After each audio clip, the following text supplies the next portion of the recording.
దానికి సంబంధించి ఎన్ని కటింగులు ఉంటాయో ఎవరికి తెలియదు. మేము ఏం చేశామో అది కూడా చెప్పాలి. ఒక్క నిమిషం. బీఆర్ఎస్ ప్రభుత్వం ఆనాడు మొదటి దఫా 2014 to 18 మధ్యలో చేసిన రుణమాఫీ ఒకటే టర్ములో మేము చేసింది 35 lakh ఫార్మర్స్ కి 35 లక్షల మంది రైతులకు 17,000 కోట్ల రుణమాఫీ చేశాం. నేను ముఖ్యమంత్రిని అడుగుతా ఉన్నా. మేము మొదటి టర్ములో ₹1,00,000 వరకే రుణమాఫీ చేస్తే 35 లక్షల మంది రైతులకు 17,000 కోట్ల రుణమాఫీ కేవలం ₹1,00,000కి. మరి ఇలా 2 లక్షల రుణమాఫీకి నీ లెక్క ప్రకారం ఎట్లా సేమ్ అమౌంట్ అవుతుంది? ఎట్లా 17,934 కోట్లు మాత్రమే అవుతుంది? చెప్పాలా? రైతులకు సంతృప్తికరంగా వివరణ ఇవ్వాలా? ఈ ఒక్క లెక్క చాలు. కాంగ్రెస్ రుణమాఫీ ఎంత దగానో, ఎంత వంచననో, ఎన్ని రకాల ఆంక్షలు, ఎన్ని రకాల కొర్రీలతో, ఎన్ని రకాల కోతలతో, ఎన్ని లక్షల మంది రైతులను ముంచినో చెప్పడానికి ఇది ఒక్కటి చాలు. ఇంకా నికృష్టమైందంటే మేమున్నప్పుడు రుణమాఫీ చేశాము, రైతు బంధు కూడా వేశాం. రుణమాఫీ చేసినాము, రైతు బంధు కూడా వేసినాం. మేము మొత్తంగా చేసింది చూస్తే 72,000 కోట్ల రైతు బంధు అకౌంట్లో డిపాజిట్ చేశాం.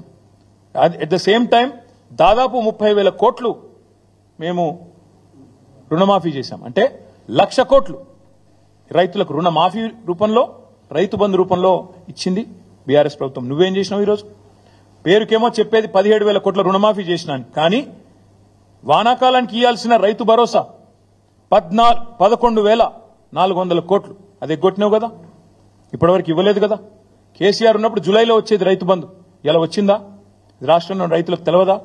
ఇవాళ ఇచ్చే సూచన ఉందా? కనీసం లేదు. మొన్న యాసంగిలో ఎకరానికి 7,500 ఇవ్వలేదు, ఎగ్గొట్టారు. అప్పుడు 5,000 ఇచ్చినారు, అప్పుడు ఒక 4,000 కోట్లు ఎగ్గొట్టారు.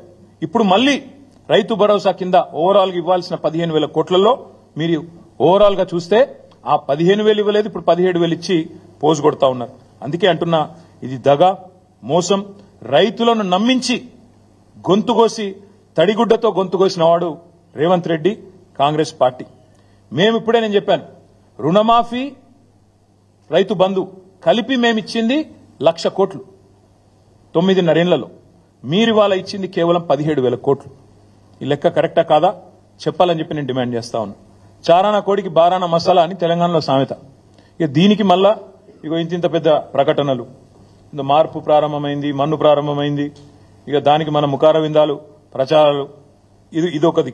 అంటే నవ్విపోదురు కాక నాకేం సిగ్గని, ఏకకాలంలో రుణమాఫీ అని ఎవడన్నా 3 సార్లు ప్రకటన ఇస్తాడు నాకు తెలియక అడుగుతా. ఏకకాలంలో రుణమాఫీ అయితే ఏకకాలంలో ప్రకటన ఇవ్వాలి. ఒకసారి